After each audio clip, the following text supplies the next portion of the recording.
ndagusoje cyane kandi muhaye ikaze wo kunda gukurikirana ibiganiro byacu ku Muvuduko TV. Nawe niba utarakora subscribe ikora kandi ubundi ujye ubona ibiganiro ndetse n'inkuru zigezweho, ukurikirane isi aho igeze ndetse udacikanwe n'amakuru yose agezweho. Kora subscribe aka kanya ubwire n'abandi bose bakore subscribe. Tugiye kugaruka ku bijyanye na coronavirus. Tumaze igihe kinini tuganira ku nsanganyamatsiko nk'izi kuko ni icyorezo kibasiye isi, si n'u Rwanda gusa, ariko kandi nanone ni n'amakuru abantu bakeneye kumenya. Hari byinshi twibaza, hari byinshi mwibaza, byose bikeneye kubonerwa ibisubizo. Yewe hari n'ibitekerezo mufite kandi mwifuza guha abo bireba kugira ngo bitange inyunganizi mu bikorwa bya buri munsi byo guhashya no guhangana iki cyorezo cya coronavirus. Gendi Anne Marie niwe mwiza, tukaba tugiye kugaruka ku kureba ese hashize uno munsi muzi ko twabaze tugasanga hashize iminsi 74 umurwayi wa mbere agaragaye mu Rwanda. Nyuma y'iminsi 74 se iki cyorezo tukimenye, tubonye n'umuntu hafi yacu bitwegereye cyangwa se tubwiye hawa amakuru ko hari umuntu urwaye iki cyorezo, uyu munsi iminsi 74 kwishize biracyakeneye kwirinda, biracyari ngombwa yuko abantu bakaraba intoki, biracyari ngombwa yuko twambara udupfukamunwa. Ese bimeze bite uyu munsi, umwuka umeze ute? Twigeze gukora ikiganiro bigitangira ngo turebe uko bimeze icyo gihe, mwatanze amakuru, mwatanze ibitekerezo byagaragazaga uko icyo gihe byari bimeze, ibintu byari bikaze cyane, abantu basa n'abafite ubwoba kandi mubigaragaza mu bitekerezo mwatangaga. Uyu munsi niko bikimeze? Ese wenda nta hantu haba hatarimo gushyirwa imbaraga kandi byari bikenewe, nta haba hashyirwa nyinshi se kandi bitari ngombwa? Ibyo rero nibyo tugiye kugaruka mu kiganiro cyacu, tukaba turi kumwe n'umutumirwa tunahaye ikaze cyane, akaba ari Dr Sabin Nsanzimana, akaba ari umuyobozi wa RBC. Deje tubahaye ikaze mu kiganiro cyacu. Murakoze cyane. Hanyuma rero twagira ngo tunabonereho kubabaza cyangwa kubasaba kuduha uko uyu munsi ibintu bihagaze. Icyorezo navuze ndeba mu minsi 74 ishize imibare yagiye ihinduka, twavuye ku muntu umwe tugera ku bantu magana, baza kuvamo abakira, hagira abagikurikiranwa. Imana ishimwe ntawe urava mu buzima kubera iki cyorezo, ariko se muri rusange twavuga ngo umwuka umeze ute, situation imeze ite, u Rwanda ruhagaze rute ku bijyanye n'icyorezo cya coronavirus? Turabanza kubashimira kuko uru rugamba rwo kurwanya icyorezo turuhuriyeho inzego zitandukanye, namwe uruhare rwanyu ndetse n'abaduteza amatwi. Icyorezo rero nkuko wari wabivuze, amezi 2 hafi n'igice arashize tubonye umuntu wa mbere ufite coronavirus mu Rwanda. Kuva uwo munsi twagendaga tubona abandi bashya, kugeza ku munsi w'ejo bakaba bari bamaze kuba 339. Muri abo ngabo 244 bakaba bari barakize. Tukaba dufite abantu 95 bakirwaye bagikurikiranwa. Imibare irahinduka buri munsi, ariko hari byinshi twabonye, hari n'amasomo menshi twize. Ikibazo wabajije insanganyamatsiko y'iki kiganiro nayo ni ikibazo abantu bakwiye kwibaza, kuko kimwe mu makosa yagiye abaho no mu bindi byorezo mu mateka ni ukwirara. Abantu bagendaga birara bitewe n'imibare babonaga isa nkaho itanga agahenge, ariko uko tubibona twebwe urugamba ruracyakomeza. Imibare niyo yagabanuka, niyo twabona ituruka ahantu hamwe mu cyiciro kimwe, ntago biba bivuze yuko dukwiye kugabanya imbaraga. Navuga rero yuko dukomeza kongera ingufu ndetse tukanazishyira n'ahandi henshi. Ikigaragara nuko icyorezo kigenda gihindura isura buri munsi. Turagenda tubigarukaho umwanya nuza kudukundira, ariko twe mu rwego rw'ubuzima tubona uyu mwanya ari uwo gufungura amaso kurushaho, kuko ibihugu byinshi byagiye bitangira bitya, byagera hagati imibare ikaba miremire ikanabasiga. Turacyafite rero agahenge tugomba gufatirana. Ati turacyafite agahenge tugomba gufatirana, ariko se iyo murebye uyu munsi wenda imibare ya none aha turaza kugenda tuyigarukaho ko ikiganiro gikomeza, ariko bigeze uno munsi aka kanya turi muri studio imibare imeze ite? Abanduye, abakize, abakirwaye, ushaka gusanga mu makuru mashya wenda nta n'umwe ukirwaye, nta wamenya. Nibyo koko imibare iraza guhinduka mu kanya gato, kuko ibipimo dufata buri munsi biba biri butwereke ibyo twe tutamenya mbere yuko tubipima. Abo dukorana muri laboratoire nkuru y'igihugu imaze amezi yose ipima, nibo batubwira ngo twe tuvuga ibyo twabonye. Iyo ntacyo barabona, ntacyo turabona mu bipimo byacu, biba bigoye kuvuga ngo uyu munsi biraza kugenda bite. Hari n'igihe dutungurwa tukabona imibare myinshi, hakaba n'umunsi tubona imibare mike. Nkunda kuvuga ngo iyo twabonye imibare myinshi biba ari byiza, kuko uba wabonye ikibazo aho giherereye, bityo ugafata n'ingamba uko bikwiye. Kubona imibare mike bishobora gusobanura ibintu bibiri. Bishobora gusobanura yuko ibipimo wafashe bitari bihagije cyangwa bifashe ahatariho, cyangwa se bigasobanura ko icyorezo kiri kugabanuka. Buriya rero nta bipimo twe turageraho ngo twishime yuko twageze ku mibare twifuza. Yaba byadushobokera ngo dupime abantu bose, tumenye niba nta waba afite uburwayi tutaramugeraho. Gusa uyu munsi wa none ikintu twavuga nuko tumaze hafi ibyumweru 3 abantu bose tubona bashya ni abantu bafite aho bahuriye n'abatwara imodoka nini, amakamyo yambukiranya imipaka, cyangwa se abo bahuye nabo cyangwa abo bazanye, ku buryo abo twari twarabonye mu kwezi n'igice gushize kwabanje, abenshi barababaga barahuye n'abaturutse hanze y'igihugu, cyane cyane hari abavuga ngo koloniza bwa mbere yaturutse mu bihugu bya kure, abenshi baza ica mu ndege, none uyu munsi iraca ku butaka. Ngira ngo baba batebye, ariko buriya baba basobanura ibyo mu rwego rw'ibyorezo tubona nk'impinduka ya buri munsi. Mu magambo make, icyorezo kiragaragara mu karere kacu, kiragenda kiva mu gihugu kimwe kijya mu kindi. Aba batwara amakamyo nibo bantu twitayeho uyu munsi, kuko nibo bari kugenda banatwara ibicuruzwa dukeneye, ndetse iyo baza abenshi baba bambukiranya, abandi bazanye ibicuruzwa bari bubipakurure. Ingamba zashyizweho mu gihugu cyacu biragaragara yuko ziri gutanga umusaruro, kuko abo tubona benshi baba bakinjira mu gihugu, batarahura n'abaturage, batarahura n'abantu benshi ku buryo babanduza. Navuga ngo mu minsi mike ishize akazi kacu gasa n'akahindutse, karasa n'akoroha kurusha mbere, aho twashakishaga abantu mu ngo zabo, naho uyu munsi baradusanga ku mipaka aho izi modoka zinyura, bikatworohera no kubasuzuma. Hanyuma rero uti bikaborohera no kubasuzuma, ubwo hari wenda ngira ngo ubwo ingendo zijya gushaka abantu zipima ari na nkeya, ahari no kubona ibisubizo birihuta. Bigenda gute uyu munsi, imibare ihagaze ite rero? Ngira ngo imibare mishya y'uyu munsi nayo akanya imaze gusohoka, twayivugaho. Uyu munsi twabonye abantu bashya barwaye 7, biyongera kubo twari twabonye ejo. Bose hamwe bakaba abantu 346 bamaze kwandura coronavirus. Harimo abakize bagera kuri 245. Uyu munsi hakaba hakize umuntu umwe, hanyuma abakirwaye bakaba ari 101 umwe. Ibi rero bituma abantu bakunda kubigarukaho cyane. Uyu munsi abantu mubona ni abari muri kakato, abantu barimo kugira ngo basuzumwe, nabo muhura ku mipaka nk'uko wari bitubwiye, cyangwa n'ababoneka hirya no hino aho dutuye? Mvuze kuri aba bantu 7 twabonye uyu munsi bapimwe, bose bari binjiye mu gihugu baturutse hanze y'igihugu. Abenshi bagera kuri 6 bari batwaye amakamyo manini twavugaga twara ibicuruzwa, bakaba baranakiriwe bagapimwa bakimara kwinjira mu gihugu. N'undi umwe nawe yaravuye hanze y'igihugu, nawe yaratashye kuri umwe mu mipaka yinjira mu Rwanda, nawe arapimwa ashyirwaho bakurikiranwa. Tuza kumupima uyu munsi dusanga yarahuye n'ubu burwayi.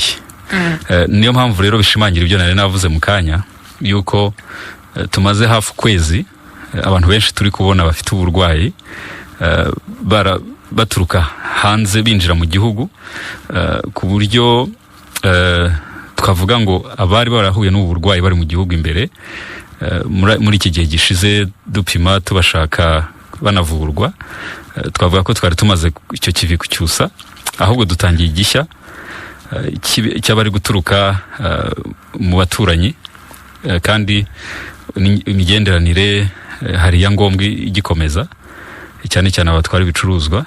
Ari nayo mpamvu usanga imikorere yacu yo gushaka abarwayi no kubavura iragenda iganisha cyane cyane bene aho ngaho hegera imipaka yacu. Ni ukuvuga ngo aba bantu 2059 bapimwe uno munsi bose ni ku mipaka mwapimiye, cyangwa hari wenda n'ibindi bisubizo byabonetse byafashwe mu bindi minsi bikaba bishobora kuba atari abo binjiraga mu gihugu gusa, harimo n'abari imbere mu gihugu? Ngira ngo ikintu kiza muri iyi mibare, iyo twapimye abantu benshi cyane, buriya ni ikimenyetso cy'uko na laboratwari yacu ubushobozi bwayo bwiyongereye. Nanaboneraho gutangaza ko hari ishami ry'i laboratwari ryafunguye umunsi mu karere k'Uburasirazuba, bitaro bya Rwamagana. Akaba uyu munsi batangiye gupima abantu baturuka muri kariya gace. Niyo nzira turi bukomeze kugira ngo dupime abantu benshi ku munsi bishoboka. Biragenda bifungura no mu zindi ntara, ku buryo nibura muri buri ntara twagira ubushobozi bwo gupima. Nibwo bwa mbere dukoreye ibipimo hanze ya Kigali, ariko byakozwe abasanzwe babikora. Bamwe muri bo bagiye kunganira ibyo bitaro bya Rwamagana, kuko hari imashini dufite isanzwe ipima virusi itera sida, ikaba rero yatangiye gukoreshwa mu gupima corona virusi. Niyo mpamvu n'imibare muza kubona ko iragenda yiyongera. Aba rero 2,000 ahantu baturutse. Icyiciro kinini harimo abari batwaye amakamyo manini yambukiranya imipaka, twabafatiye ibipimo ahantu hatandukanye. Hari n'abandi bapimwe nk'aha mu mujyi wa Kigali. Hari abagiye bapimwa biturutse ku miterere y'ahantu akazi abantu bakora. Navuga ahantu hakorerwa ubucuruzi, dufite amatsinda agenda ashakisha ahantu haba hashobora kuvuka ikibazo. Abo rero hari igihe bagera ahantu bakavuga bati ahantu hashobora kuba coronavirus yahibasira, bakafata ibipimo. Hari n'ibyavuye mu turere dutandukanye no mu ntara zose z'igihugu, byagiye bizanwa n'ibitaro bitandukanye ku bantu bagiye binjira mu gihugu, abanyarwanda batashye cyangwa se abantu bagaragaje ibimenyetso. Abo bose rero iyo bateranyije bagera ku 2,000 byapimwe uyu munsi. Ubwo n'umunsi w'ejo bitewe n'ibyo bazaba baketse, icyo uketse ufata ibipimo, hanyuma byose tukabiteranya bikangana n'uyu mubare. Mu kanya mutubwiye ko imibare igenda igaragaramo abenshi baturuka hirya no hino ariko batarabari imbere mu gihugu, nk'abaturuka hanze cyangwa mu bindi bihugu duturanye. Ibi bitumye ngaruka ku kibazo kigarukwaho cyane muri no minsi, niba ingendo hagati y'intara n'izindi zitemewe. Kubera iki ingendo hagati y'ibihugu n'ibindi? Kubera iki abantu baba bari mu rugo barindiriye ko icyorezo cyacika kugira ngo ubuzima bukomeze uko bwari bumeze, cyangwa bagakora hafi y'aho bari bitewe n'ibyo bakora niba byemeye muri no minsi, ariko abantu bakaba bava hanze kandi bakinjirana icyorezo? Ntabwo ushobora kuzagira ingaruka kuri abantu bari mu rugo bakatinda igihe kirekire kubera ko hari abandi baturuka hanze binjira? Kubera iki bitafatwaho ingamba nk'uko mu ntara hirya no hino abantu batemerewe kugenderanirana? Ubundi ngira ngo amabwiriza arasobanutse uyu munsi.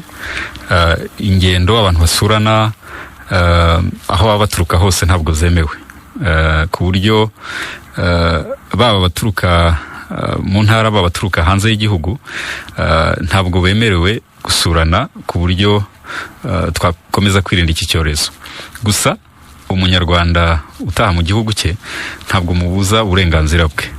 Abo ngabo barataha, ariko bataha bagashyirwa aho bakurikiranwa mu gihe cy'iminsi yagenwe, bagahabwa n'ibipimo 2. Igipimo cya mbere cyahagera n'igipimo cya kabiri amaze nibura iminsi 5, kugira ngo utaza kwibeshya ko yaba yarahuye na coronavirus ntubibone. Ngira ngo ibyo rero biraza kudufasha, kuko iki cyorezo mu mezi 3 ashize ntabwo twari tukizi, twaracyumvaga kure. None uyu munsi kiri ku isi yose, kirigendana n'abantu. Rero urujya n'uruza rw'abantu ko rwiyongera b'ibyiciro bitandukanye, ni nako ibyago byo kwandura cyangwa kwanduzanya byiyongera. Ku cyo wari uvuze rero, imigenderanire y'intara, imigenderanire y'ibihugu, hari ibihugu byatangiye gufungura ingendo ariko buke, gake gake, basa n'abikandagira, ku buryo turebye nko mu bihugu bya Aziya byabitangiye mbere, hari naho bafunguraga nyuma bagafunga. Biba byiza rero buri ufite imibare yizewe, ugafungura uzi neza yuko abo ufunguye binjira batazanye uburwayi, cyangwa se ufite uburyo ubwo burwayi ushobora kubupima. Nk'ibihugu byinshi byo muri Aziya ubu bashyizeho uburyo bwo gupimira ku bibuga by'indege abantu binjirayo. Natwe gahunda turimo, na mbere yuko icyemezo gifatwa icyo ari cyo cyose, habanza gushingirwa ku mibare. Tumaze gukora ubushakashatsi bugera kuri 5 mu gihe cy'amezi 2, bwihuta cyane, aho buri gihe iyo ibyemezo bigiye gufatwa bareba ngo ubu iki gihe tugiye kugeramo, urugero ku itariki ya mbere y'ukwezi kwa 6 hari byavuzwe ko bizafungurwa, harimo n'izo ngendo hagati y'intara. Ese byifashe bite? Ubu dufite ikipe ziri gufata ibipimo ahantu hatandukanye kugira ngo tugaragarize abafata ibyemezo, ubuyobozi bw'igihugu cyacu, ko ibyo bagiye gukora bishingiye ku mibare yizewe. Kandi biramutse bibaye ko imibare ihinduka, ko buri munsi ushobora guhinduka, n'ibyemezo nabyo bishobora guhinduka ku nyungu za twese. Ikindi, hari icyiciro ngira ngo hari kivugwa cyane cy'abatwara moto, nabo turi kubafatira ibipimo kugira ngo turebe yuko nibasubira mu muhanda, kuko batwara abantu benshi b'ingeri zose, baba bo ubwabo, hatarimo ababa barahuye n'ubu burwayi. Abenshi muri bo tumaze kubapima, ndetse nabo batwara tuzakomeza n'ingendo nizitangira. Abo batwaye nabo tujye dufata mu buryo bwo gutomboza, dupime, kuko burya biragoye kugira ngo upime abantu nk'ibihumbi 2 utomboje ngo uremo n'umurwayi biramutse hari uburwayi buhari bwinshi. Nubwo bushakashatsi rero butwereka n'iki gikwiye gukorwa, kandi abantu bakaba biteguye yuko icyo twabona giteye impungenge cyafatwaho icyemezo, abantu bakacyakira nk'icyemezo gifitiye abantu bose akamaro. Mu kanya tunaganira mukomeje mugaragaza abantu binjira mu gihugu, cyangwa se n'ababa bakurikiranwa mu gihe runaka kugira ngo harebwe niba batanduye. Mu minsi ishize mwatangaje ko abantu bazajya bajya gukurikiranwa cyangwa kwitabwaho ku bijyanye no kureba niba batarwaye iki cyorezo, ko bazajya birwariza mu bijyanye n'imibereho, ibijyanye n'amafunguro, ariko wenda imiti muraborohereza. Mbere byose byarakorwaga, bigakorwa na leta. Uyu munsi kubera icyabayeho izo mpinduka, byatewe n'iki? Buriya impinduka zose ziba zishingiye aho ibintu biba bigeze, ndetse hanarebwa ibindi byihutirwa byo gushyiramo imbaraga. Si nicyo gusa cyahindutse, ndetse n'iminsi abantu bamara aho bakurikiranwa nabyo byarahindutse, niba mwarabibonye. Byose rero byashingiye ku mibare n'aho twari tugeze. Urebye abantu bashyirwaga aho hantu bakurikiranwa, njye nanga kwita mu kato cyane, kuko hari igihe umuntu agira ngo hari ikibazo yagize gitumye bamushyira ahantu runaka. Ni ku nyungu ze, ni kubw'ubuzima bwawe, nabo bari kuba wakwanduza ubwo burwayi buramutse buhari. Leta rero y'u Rwanda yashyize imbaraga nyinshi muri ibyo bikorwa. Binjiye bose kuva mu mezi 2 ashize, bagafashwa ibintu byose bishoboka. Ariko burya hari igihe kigera umuntu nawe agashyiramo uruhare rwe, ahubwo ubwo bushobozi bugashyirwa mu bindi, nko kongera imbaraga zo gupima, kuko niho usanga tubona nabo bafite uburwayi. Iminsi yo kurikiranwa yari 14, ikaba igeze kuri 7, ariko hongeweho gupimwa inshuro 2. Ubwo icyo giciro cyo gupimwa ntabwo cyishyuzwa wa muntu uri ukurikiranwa, ahubwo leta irakomeza ikongera izo mbaraga mu gupima. Mu by'ukuri ni nko gushyira imbaraga ahakenewe cyane, hanyuma abantu nabo bagashyiramo uruhare rwabo. Nta gitangaza kirimo, kandi n'ibiciro byaganiweho ku buryo buri wese ahitamo ibimunogeye. Gusa abakurikiranwa bitewe nuko bashobora kuba bahuye n'ufite coronavirus, yongera ngo byarasobanutse yuko bo n'ubundi tuzakomeza gahunda nk'uko yari isanzwe.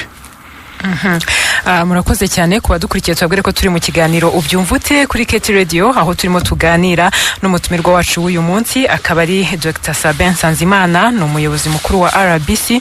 Hanyuma arimo aragenda dusobanurira cyangwa se duha amakuru atandukanye ku byo twibaza ku bijyanye na coronavirus. Nyuma y'iminsi 40 iki cyorezo tukibonye hano iwacu, cyangwa tubonye umuntu wa mbere, tubwiye ko hari umuntu wa mbere ufite iki cyorezo. Hanyuma ariko kandi nanone twagenda tunareba byinshi abantu bagarukaho cyangwa bibazaho. Muti rero hari ibyo yahindutse bitandukanye, kandi n'abantu kuba bashobora kugenda bakagira ibyo bifasha nabyo ntabwo ari bibi, ni ku neza yabo.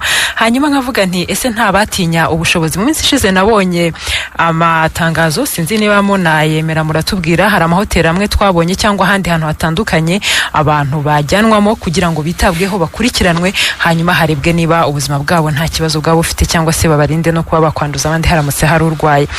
Biriya bintu nibyo, biriya biciro ni kuri bimeze, ni ibyanyu cyangwa ni ibihuha? Ntitunabyita ibiciro byacu. Hari ibiciro byaganiriweho nibyo.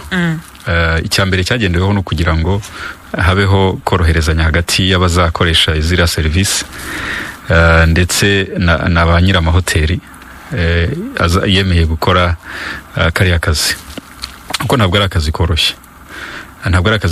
Haba harimo gukurikirana abantu ko binjira, hari uburyo hashyirwamo ibyiciro, ahitwa icyatsi kibisi, ahitwa umutuku, bitewe n'aho abantu binjirira n'uburyo abashinzwe ko abantu batandura uburwayi baba barabigennye. Biriya biciro rero ni ibifasha abantu bazakoresha ariya mahoteli ndetse na biriya bigo bizanyuramo abantu bakurikiranwa, kugira ngo bitababera imbogamizi, ariko buri wese anahitemo icyiciro akwiye, abona kimukwiriye bitewe n'ubushobozi afite. Rero ntabwo ari ibiciro byacu, ntabwo ari ibiciro by'ubuvuzi, kuko ibyacu twitaho cyane ni imiti, twita ku bipimo byo kwa muganga, ariko ko ari nko guhuza abafite hoteli n'abazazikoresha, kuko ubundi biriya biciro si kuriya byagakwiye kuba bingana hagendewe ku by'abantu barimo bazakorerwa. Iyo murebye mubona nta bantu bashobora gutinya mikoro akavuga ati n'ubundi sinishoboreye, reka ne kugira icyo ntangaza? Tuzi ko hari abantu binjira mu gihugu mu buryo buzwi nk'uko mwabisobanuye, bava hanze bashaka gutaha iwabo, ariko tuzi ko hari n'inzira zizwi ku mazina ya panya, kandi abantu banyuramo bakazikoresha. Uyu munsi gutanga amakuru ntibishobora kugorana mu gihe umuntu avuga ati none se nimvuga mama cyangwa umwana wanjye akasubira akajya hariya hantu, ko nabonye ibiciro biri make ari 12 ku munsi, amenshi ari 50, wenda hari n'ibirenze. Nta mpungenge mufite ko hari abantu batazatanga amakuru uko bikwiye? Nta mpungenge dufite, kuko niba mwarabisomye neza, hari n'aho asobanuye yuko udafite ubushobozi, abadafite ubushobozi nabo bazitabwaho, bazafashwa nk'uko n'ubundi bisanzwe bikorwa. Iyo rero ntabwo yagakwiye kuba imbogamizi, kandi hari ahantu hateganijwe abantu bakora ubwo bushishozi, bakareba bashobora kuba bafite imbogamizi zo kwishyura biriya biciro, bakaba bafashwa, ndetse na wa wundi wari kuza adafite amakuru ahagije akaba yabona aho abibariza. Ni nayo mpamvu byashyizwe ahagaragara, ngo bye kuba ubwiru cyangwa ngo umuntu avuga ati ubwo ngiyewe bitari hariya reka nca amafaranga ya naya n'unda ya naya. Byari mu kwirinda izo mbogamizi zose. Gusa kugeza ubu ngubu ntabwo turabona umuntu uvuga ati byananiye kwishyura izi serivisi, nabuze umfasha, kuko byanateganyijwe ko abo ngabo badafite ubushobozi bazafashwa. Hanyuma rero tugaruke ku bijyanye n'udupfukamunwa. Abantu benshi bakomeza kutugarukaho cyane, batari ko tudupfukamunwa. Ubu ngubu ndi mu modoka jyenyine ndimo ngenda, kubera iki ngomba kwambara agapfukamunwa kandi nta wundi muntu turi kumwe? Kubera ko iyo tutabikoze ukize mu muhanda polisi aguhita kuki utambaye agapfukamunwa, tukibaza tuti ni ngombwa ko umuntu yambara agapfukamunwa ari wenyine mu modoka ya wenyine? Mu bijyanye n'ubuzima mu bisobanura mute? Agapfukamunwa urabona ko nanjye nkambaye, ni ubwirinzi, ni kimwe mu bintu by'ingenzi bituma dushobora guhagarika coronavirus. Hari ibihugu byagiye bigira ibikorwa byiza, ugasanga ukabigereranya n'ibindi bihugu, ukibaza se abangaba bakoze iki gituma coronavirus itarazamutse cyane ugereranyije n'abandi. Kimwe rero mu byahurijweho nuko buri muntu wese yambaye agapfukamunwa, buri muturage uri mu bandi, umuntu uri mu bandi akakambara. coronavirus ishobora kwihagarika, irahagarara. Hanyuma hakaza ibibazo rero byo kukambara no kukambara neza, bikaba ari ibintu bibiri bitandukanye. Abantu benshi yagiye kuvuga arakamanura, agasiga izuru hejuru y'agapfukamunwa, cyangwa kakambara mu ijosi, ugasanga kagapfukamunwa ahubwo kamubereye imbogamizi, cyangwa kamubereye gashobora kumuzanira ibyago. Igihe wahuye n'ufite coronavirus akaba yagiye no kwa kagapfukamunwa, warangiza ukagasiga mu ijosi, ukongera ukagakoraho kakazamura, cyangwa se wajya kuvuga akamanura ya macandwe na amatembabuzi akaba yajya ku bandi, ntacyo biba bikimaze. Hanyuma rero abantu bakibaza ngo ese uri mu modoka wenyine, kuki ugomba kwambara agapfukamunwa? Nanjye nabyibajijeho, ariko nza gutekereza ngo wakugira umuntu ushinzwe gukurikirana ko amategeko yubahirizwa, uri ku muhanda, uri umupolisi cyangwa urundi muyobozi, umuntu uvuye aha twicaye agiye kuri rompwe hano mu mujyi atwaye imodoka yambaye agapfukamunwa, nagera hariya urabwirwa n'iki ko ari bukambare cyangwa atanagafite? Ese nagera yarongera akamanura, yongera akazamure? Bimwe twavuga byo kugakorakora. Imbogamizi ya kabiri ikaba ari iyo ngiyo. Ese uwo muntu utakambaye kuko ari wenyine azakambara kuko ari kumwe n'abandi? Ubwo hazamo n'umuco noneho ukumva ko agapfukamunwa kari ku nyungu zawe. Hakaba n'ikindi cya gatatu tuzabona kandi kirimo umusaruro mwiza. Agapfukamunwa kazatuma twirinda n'izindi ndwara zitari coronavirus. Maze iminsi mbibona no ku mibare yacu dufite, hari indwara nk'ibicurane byaragabanutse, abantu usigaye bonana ibicurane ntabwo ari benshi nka mbere. Ariko mbere kubyanduzanya byari bagira ngo byari byemewe. Ufite ibicurane rwose akaza kanabaramutsa, ukabona afite nka gahunda yo ntacyo bitwaye kuba wahita ubyanduza undi. Ariko iyi nayo ni virusi nayo itera ibicurane. Agapfukamunwa karayiturinda. Uri mu modoka, ariko urugendo ukora ni metero zingahe? Iminota 3-5, ugenda harehare wenda iminota 10. Ko wakwambara agapfukamunwa iminota 10 ugakomezanya mu bindi, gisimbona ko byagakwiye kuba ikibazo cyaducisha ku ruhande cy'ingenzi katumariye. Tugaruke rero ku bantu bibaza bati ariko ubundi agapfukamunwa ku bantu bakambara, hari mu bujyanye n'ubuvuzi hari ibyo kaba gatera nka allergie cyangwa ikihari ngo abatwambara ntibabashe guhumeka, hari abatwambara bagahera umwuka. Munaduhurize no ku abantu basanzwe bafite n'uburwayi wenda bwa asima cyangwa se amasinezite n'ibindi nk'ibyo, abo bantu hari icyo dupfukamunwa dushobora kubatwara. Ese uyu munsi hari abo kaba karagaragaye uko gatera ibibazo, wenda indwara cyangwa se n'ibindi byangiza ubuhumekero? Hari abantu bashobora kuba bafite uburwayi busaba yuko agapfukamunwa yambara kaba kihariye, cyangwa se akakambara mu gihe runaka, ntigatinde. Abo ngabo kenshi baba basanzwe n'ubundi bivuza izo ndwara, ni nabake cyane. Ariko ntitwanatinda kuri icyo cyiciro, kuko nawe ntiwatuma ntikagutera uburwayi ngo ugume ukambaye bigaragara urajya kwivuza, cyangwa se n'ubwo bushobozi bwo kuba wabona akisumbuyeho bushobora kuba budahari. Ariko icyo nasobanura ni uko agapfukamunwa kakozwe, gakorerwaho ubushakashatsi, bigaragara yuko kukambara bitakakubujije guhumeka. Ariko ugafashe ukagakora mu buryo butemewe, butanakwiriye, tuvuge nk'agapfukamunwa gakoze muri niro, gashobora kugutera ibibazo kuko karashyuha kakagarura umwuka kuri wowe. Kagomba rero kuba gakozwe mu buryo, mu mwenda, mu gitambaro cyabugenewe. Ari nayo mpamvu hashyizweho ibigo cyangwa se abantu bemerewe gukora udupfukamunwa. Waba rero yagize ikibazo kubera agapfukamunwa yarakikoreye cyangwa yaragakoze mu buryo budasobanutse, wowe birashoboka. Ari nayo mpamvu kagomba kwitabwaho hakanasukurwa.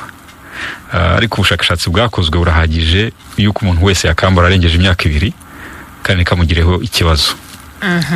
hanyuma dukomeza rero n'ikiganiro cyacu twerekeze noneho ku bantu barwaye uyu munsi. Iyo mubonye nk'umuntu ufite coronavirus mu rugo, mu minsi yashize twabonaga urugo rwose ruhita rujya gusuzumwa rukitabwaho. Nkavuga nti iyo agezeyo akasuzumwa bigenda gute? Ese arimenya ahubwo nyine bise biguhuriza na byandi byo kuvuga ngo mu buvuzi muri no minsi hari ibyo nawe agomba kugira icyo akora mu mibereho. Iyo avuye mu rugo rwe wenda n'umuryango we bitewe n'icyabiteye kuhava bakajya kwitabwaho kwa muganga, bigenda gutashaka umuntu umusigarira inyuma, mufite ukuntu mukorana n'inzego, umutekano w'ibyabumera uti? Nibyo, hari igihe twasangaga nk'urugo rwose umwe mu bagize umuryango yaranduje bagenzi be, bikaba ngombwa ko bose bakurikiranwa. Twavuga twarabiteganyije rero ko igihe bose bagiye kuvurwa, urwo rugo umutekano warwo nabo tuwitaho, tugakorana n'inzego z'ibanze ziri aho uwo muntu yari atuye cyangwa se imiryango yabo, kugira ngo ikomeze gusigasira ubusugire bw'urwo rugo igihe abagize umuryango babaga bose baragiye kuvurwa. Byabayeho inshuro zitari nyinshi, ariko nta na hamwe habaye ikibazo cy'uko ibyabo bitasigasiwe.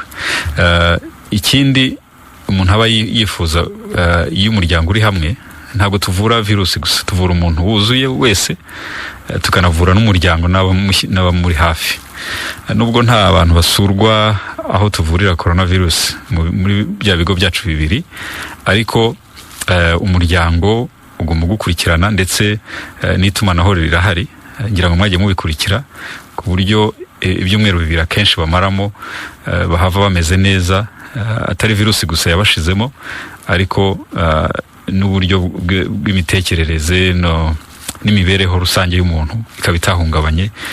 Kumva ngo wapimwe mw'iyi ndwara akenshi hari abo byahungabanyaga. Dufite rero abaganga babikoraga neza cyane, ndetse n'abasigaraga inyuma bakanabaherekeza, n'ukize tumusubiza mu rugo, akamugeza mu rugo iwe, ku buryo abenshi baranabishimye yuko iyo gahunda yakozwe gutyo. Twagiye tubona rero abantu barwara bakajya kwitabwaho, ariko yagaruka mu muryango gasanga abantu baramwishisha, cyangwa n'umuryango w'abantu barakomeza kwishisha bavuga ati ntawamenya. Uyu munsi haba hari amakuru mufite abantu bashobora kwenda baba bahabwa kato, wenda nkoresheje ijambo rikomeye ariko bijya gusa n'ibyo, kubera ko yaba yaragize uburwayi cyangwa iki cyorezo cyaramugaragayeho, cyangwa se barakimuketseho? Bigitangira ntabwo byari byoroshye, cyane cyane abantu bakize bwa mbere, byabaye ngombwa gusobanurira n'imiryango yabo ubwabo yuko uyu muntu utashye virusi koko yashize, tukabaha ndetse n'icyemezo kigaragaza ko twamuvuye yanakize. Byagiye rero bihinduka uko iminsi yiyongera, bumva abandi bakize, hari n'abatarabyemeraga mu minsi ya mbere, batese umuntu akize ate. Noneho uyu munsi tubona yuko akato no gutekereza ko ukize atakize neza cyangwa hari ikindi kibazo yaba afite byagiye bishira cyane ko burya umuntu wahuye na coronavirus akanayikira akora n'abasirikare bamurinda kurusha natwe tutaranahura nayo. Ahubwo ukavuga uti bariya bantu ahubwo hari intambwe bateye y'ubwirinzi mu mubiri wabo. Hari naho mu bindi bihugu natwe turi kubitegura, batangiye kuvuza abantu, abasirikare umuntu yakoze wigeze guhura na coronavirus. Nk'ubu abasirikare banjye narahuye nabo nkabagutiza, nawe ukazirwanaho munsi warwaye. Rero bigenda bigaragaza yuko wahuye na coronavirus ntabwo yagize umubiri we ntiwangiritse, nta bintu byinshi yahuye nabyo. Niyo mahirwe tugifite kugeza ubu. Hanyuma yatashye ubuzima burakomeza, kuko virusi yarinjiye, umubiri urahangana nayo, irakira irashira, tukamupima inshuro ebyiri. Kandi igipimo dukora ni igipimo kigera ku turemangingo, kugira ngo kiriya gipimo kibeshye yuko wahuye n'iyi virusi cyangwa wayikize inshuro ebyiri, kikwibeshyaho cyaba gisa n'igitangaza. Ni igipimo ubundi kidakunda gukoreshwa cyane, kinahenze, ariko uyu munsi leta y'u Rwanda yagishyizemo ubushobozi. Ibipimo tumaze gukora ni byinshi cyane, ibihumbi za 100, kandi kugeza ubu abantu bose babikorerwa nta n'ikiguzi nk'uko twigeze kubivuga. Hanyuma rero umuntu warwaye coronavirus ashobora kongera kuyirwara. Ese yaba we cyangwa nabo bari kumwe, ni iki bakwiye kwitwararika cyangwa ni iki bakwiye kwitaho cyane? umuntu wahuye ugeze kugira coronavirus ashobora kongera kuyirwara, aho ariko igitandukanye nuko ashobora kuyirwara ntimuzahaze nkuko mbere byagenze, gusa we umugereranyije n'undi utarahuye nayo mbere, uburyo bahura nayo waba buratandukanye bishingiye kuri bya bindi navuze yuko abasirikari b'umubiri baturinda indwara. Ubundi ihuye n'indwara umubiri ugerageza kwirwanaho, nicyo kintu cya mbere Imana yaduhaye. Iyo rero umubiri wirwanaho ku kintu wigeze kubona, biroroha gukora abasirikari bagenewe kurwanya urwo rugamba. Ari nacyo kibazo indwara zimwe na zimwe duhura nazo, hari igihe nka virusi cyangwa mikrobe runaka yinjira mu mubiri, abasirikari barinda umubiri bakaza, noneho bakaza ibintu nakwita nk'akavuyo hagati yabo bagahangana. Mu buvuzi ibyo birazwi cyane, ugasanga umuntu ararembye, atari ya ndwara imurembesheje, ahubwo ari abamurinda hagati yabo bamaranye. Nibyo bikunda kubaho no kuri coronavirus, bibaho iyo umuntu akirwara. Noneho rero kuri wundi wigeze kuyirwara akayikira, kwa guhangana kw'abasirikare b'umubiri hagati yabo mu kavuyo ntibibaho, kuko baba bazi ikintu kigeze kuhagera. Noneho n'abasirikari bazwi bashinzwe kurwana n'iyo virus akaba aribo baza guhangana nayo, aho kugira ngo haze n'abandi batanagenewe n'urwo rugamba baze mu kwivanga muri uko kurinda umubiri. Ni nacyo tubona rero no ku ndwara zindi. Buriya n'urukingo nicyo kiba kigamijwe. Iyo baguteye urukingo bagira ngo umubiri ukora abasirikari bazarwanya igisa n'iyo ndwara baguteye. Akenshi iyo virusi nta nubwo iba ari nzima cyangwa iyo mikrobe. Muri make nuko nguko bimeze. Uwahuye na corona virus ashobora kongera guhura nayo, ariko umubiri we wagize amahirwe yo gukora abasirikari b'ubwirinzi ushobora kumurinda cyane kurusha utarigeze ahura nayo. Hanyuma rero uyu munsi hari abantu bavuga ko iyo umuntu yambaye agapfukamunwa ngo umwuka ahumeka ari wa wundi asohoye, mu yandi magambo nta oxygen abona, ngo ahubwo akomeza ahumeka umwuka wanduye. Byaba ari byo? Bigenda biti? Oya, ntabwo ari byo. Ntabwo umwuka winjije n'uwo wasohoye ntabwo uguma mu gapfukamunwa. Ushaka kubisuzuma uzabikore wambaye nk'amataratara, urebe uyegereje, urebe mu kanya ukuntu ahita ikirahuri gihita gihuma. Abantu benshi bafite amataratara bambaye n'udupfukamunwa, hari ukuntu bayigize imbere kugira ngo umwuka utambuke. Ni ukuvuga ngo hari umwuka usohoka, hakaba n'uwinjira kandi ugasohoka hanze y'agapfukamunwa. Rero abatekereza ko umwuka wawe ari wo wongera ukinjira, ntabwo ari byo. Birumvikana ko umwuka utagira ubwisanzure nk'uko byari bisanzwe mbere nta gapfukamunwa, ariko guhumeka birakomeza. Hari abo bigora bwa mbere, akamenyero kataraba, ibintu byose biratonda umuntu yakibijyamo. Ariko nongere ngaruke ku bwiza cyangwa se ku gapfukamunwa kujuje ubuziranenge. Ufite agapfukamunwa ubonye kose karagutera ibibazo.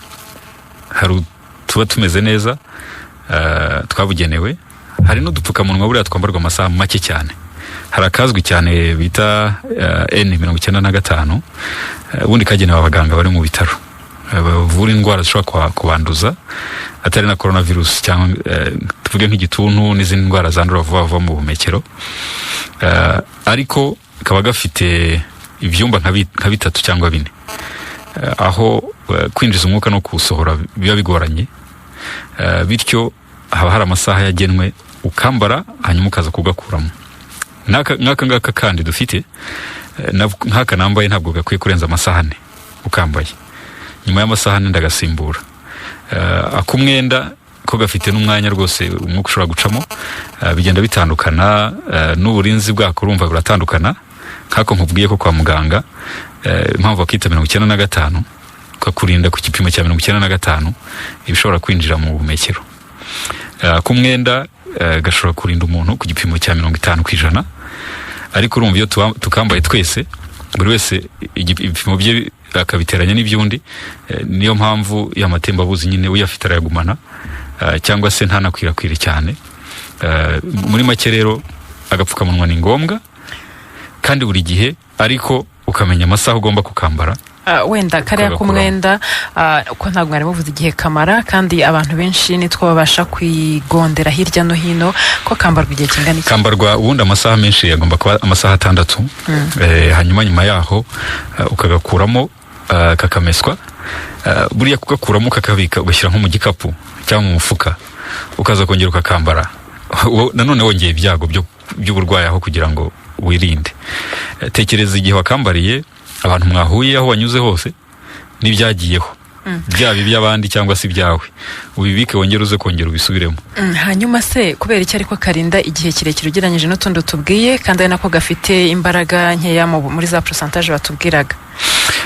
Akangaka agapfukamunwa ubundi kamenyerewe cyane bakita surgical mask, nakaba ababaga kwa muganga.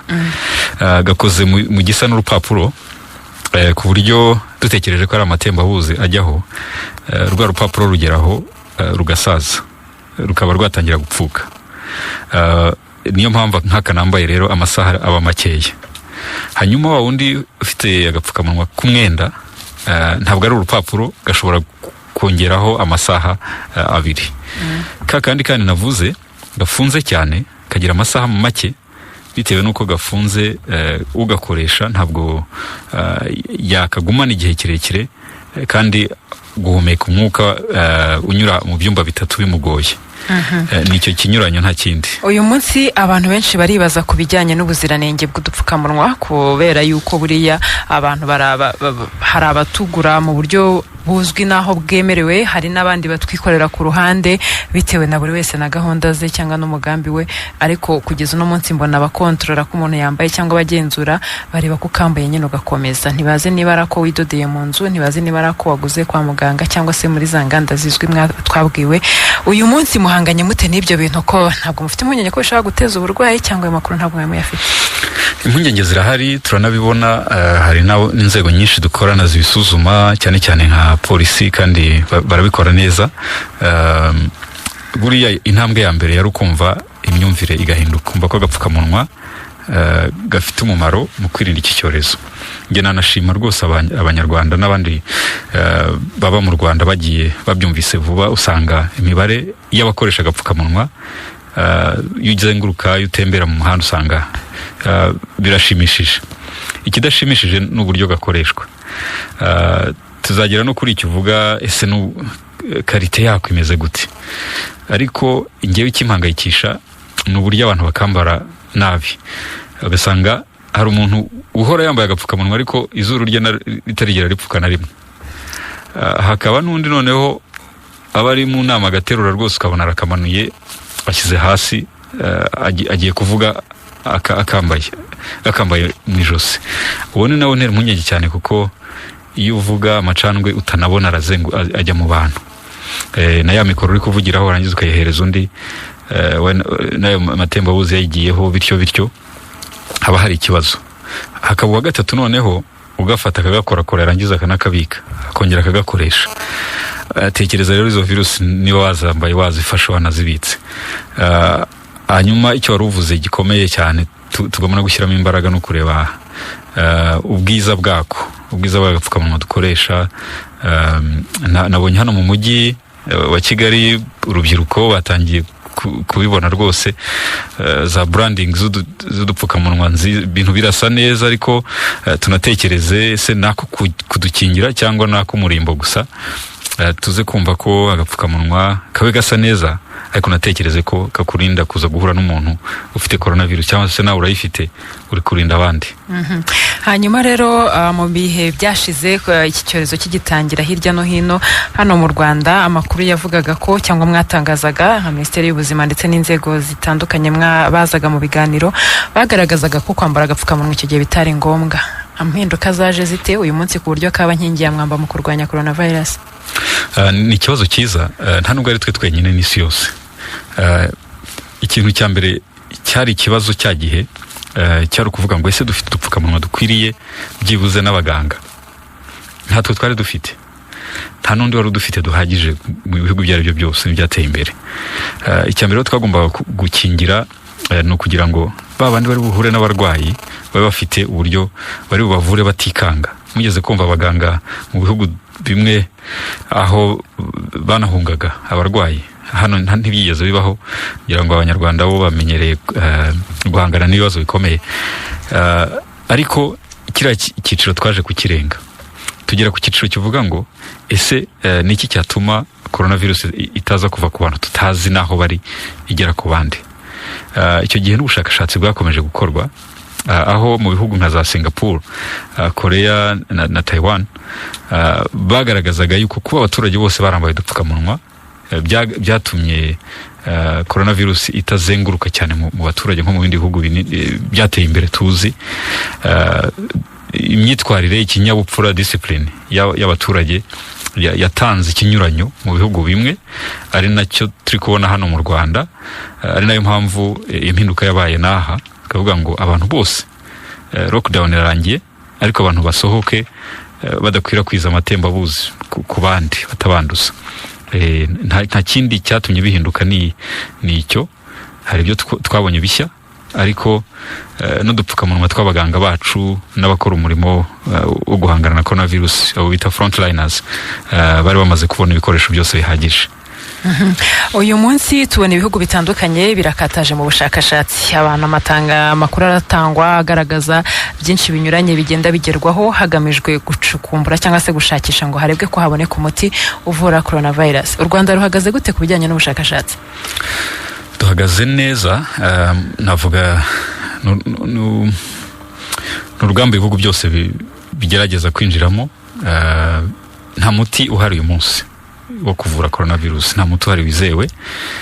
Imiti yose yagiye ica mu igeragezwa, hari n'iyagiye yizerwa cyane yagera hagati bikarangira, ngira ngo uzwi cyane ni chloroquine. Ubu ngubu navuga yuko n'umuryango mpuzamahanga ushinzwe iby'ubuzima wahagaritse ubushakashatsi wakoraga kuri uwo muti kuva ku munsi w'ejo bundi. Uwo muti natwe twari twaratangiye kwinjira muri iryo tsinda mpuzamahanga ryo gukora ubushakashatsi ku miti itandukanye nawo urimo. Natwe twarabihagaritse, nta n'umuntu n'umwe twari twakavuye. Hari indi miti igera kuri 3 nayo dukurikirana, ishobora kuzavamo yatanga icyizere. Hari uri kwitabwaho cyane, tutaratangira gutanga ahangaha, ariko nawo ubushakashatsi bwa mbere buragaragaza ko ushobora kugira ingaruka nziza kurusha chloroquine iyo yamaze no kuva muri uru rugamba. Ikintu rero buriya muri covid coronavirus, ikintu cyihutirwa cyane ni ukubona umuntu ukirwara vuba atari yaremba, kuko ikimwica ntabwo ari ya virusi ubwayo, ni uburyo ishobora kwangiza izindi ngingo zigize umubiri, cyane cyane imyanya y'ubuhumekero. Iyo umuntu rero ushoboye kumuha umwuka agahumeka neza atararemba, biramufasha ntanakenere n'indi miti. Ngira ngo twagize abarwayi bagera kuri 3 bakeneye ubwo bufasha, aho bahabwa umwuka bari mu mavuriro yacu, ku buryo atinda akaba yaguma mu rugo.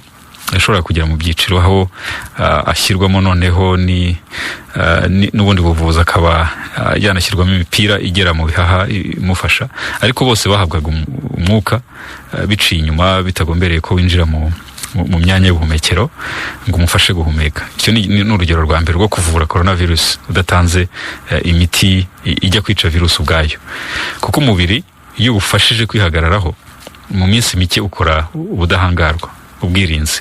Ari nacyo cyiza twe dushyiramo imbaraga ubu, tudategereje ko abantu buzura mu bitaro. Kugeza uyu munsi wa none nta barwayi turagira bajya mu byo bita ubuvuzi bwisumbuyeho cyangwa intensive care unit. Ni ikintu cyiza, twari twarabyiteguye byose, ariko twifuza ko tutazagera ku icyo gipimo, kuko iyo umuntu ageze hariya kumuvura biragorana, akenshi n'amahirwe yo kumukiza ntabwo aba ari menshi. None se uyu munsi tuvuge ko abantu bahawe umwuka biba bihagije gushakisha imiti bitaba bikiri ngombwa, abakiri no munsi baba bakize bate? Bose bashyirwa ku mwuka cyangwa hari n'ubusanzwe abantu baba wenda bafite ubundi buryo bavurwa? Mukoresha iki uyu munsi niba umuti udahari kandi tukabona imibare y'abakira yiyongera? Umwuka nawe utanzeho urugero, ariko nshobora kuguha n'izindi ngero nyinshi z'uburyo tubavura. Hari abaza bafite indwara zindi ukazitaho kugira ngo zitaza kumubera icyuririzi cyangwa inyongera y'ibibazo. Imiti rero iyo dufite duha abantu bari aho dukurikirana abarwayi bafite coronavirus nkuko nabisobanuye, no kugira ngo dufashe umubiri kwirwanaho cyangwa se ikimenyetso agize tukakivura. Hari abagira umuriro bakavurwa, ariko imiti ubwayo ihangana n'iyo virus uko nabivuze ntayihari ku isi, ntayihari, iri mu igeragezwa ni myinshi. Natwe hari iyo dukurikirana mu igeragezwa, ariko ubushakashatsi bugeze kuvuga ngo murakora iki mu bushakashatsi ni byinshi. Nk'ubu mu bijyanye no gupima, ngira ngo hari itsinda ry'abashakashatsi bacu bamaze iminsi bapima mu buryo bwihuse, ndetse twanabyanditsemo inkuru y'ubushakashatsi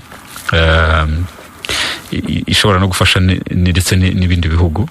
Hari uburyo dupima abantu benshi icyarimwe, n'ubu aba bantu twapimye benshi nk'ibihumbi 2,000, dushobora gupima abantu 2,000 cyangwa 1,000 mu buryo bwihuse, babyita pooling. N'abashakashatsi muri laboratoire yacu bicaye barabireba basanga birakunda. Tujya inama tubikorana n'abandi bo mu bindi bihugu, tubereka uko tubikora, hanyuma turafatanya.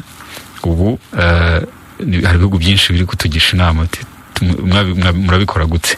Icyo gihe rero wandika iyo nkuru y'ubushakashatsi, abandi bakazayireba, igasohoka ikaba yakwinjira mu ruhando rw'ibyo abandi bakora. Urwo ni urugero rumwe. Hari n'irindi tsinda riri gukora uburyo bwo gupima dukoresheje ibipimo twikoreye iwacu, nabyo biri gukorwa. Ni byinshi. Turakurikirana abarwayi bakize ngo turebe ubudahangarwa bakoze uko bungana n'ubwoko bwabwo. Abasirikare b'umubiri bagiye bakora umubiri wakoze uko bumeze, ndetse na virusi ubwayo turi kuyiga ngo turebe niba iyo dufite itandukanye n'iri muri Aziya cyangwa iri muri Amerika. Rero ni amatsinda menshi arabikurikirana. Uyu munsi hari abantu bari mu mirimo n'ubundi, hari abari barayigumyemo batigeze bajya muri kiriya gihe cyaguma mu rugo, hari abandi baje nyuma bitewe n'uko hagiye habamo koroshya mu bikorwa bitandukanye, ndetse yewe turanitegura kwakira abandi mu minsi iri imbere bazaba bavuye mu rugo bakaza nabo mu mirimo. Hari ibihugu twagiye tubona iyo horoshywaga ingamba uburwayi bwariyongeraga.